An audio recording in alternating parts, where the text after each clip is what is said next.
فرمایا اللہ نے ساری کائنات کو دیکھا اور اس میں سے آدم علیہ السلام کو چنا، پھر آدم علیہ السلام کی نسل کو دیکھا، اس میں سے مضر کو چنا، پھر مضر کی نسل کو دیکھا، اس میں سے قریش کو چنا، پھر قریش کی نسل کو دیکھا، اس میں سے ہاشم کو چنا، پھر ہاشم کی نسل کو دیکھا، اور اس میں اللہ نے میرا انتخاب کیا۔ میں کائنات کا سب سے افضل ترین، اعلیٰ ترین، اللہ کا محبوب ترین ہوں۔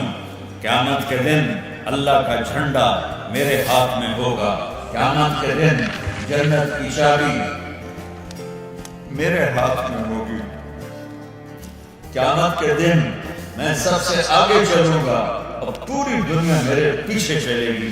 قیامت کے دن میں ایک اونچے مقام پہ کھڑا ہوں گا، میرے ساتھ میری امت بھی ہوگی، باقی سب نبی امتیں نیچے کھڑی ہوں گی۔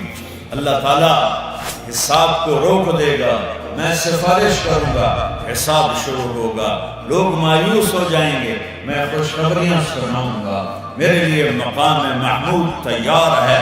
عسیٰ ان یبعثک ربک مقاما محمودا، آپ کا رب آپ کو مقام محمود دینے والا ہے۔ سارے نبیوں پر جنت حرام ہے جب تک میرا قدم نہ پڑے، اور ساری امتوں پر جنت حرام ہے جب تک میری امت داخل نہ ہو جائے۔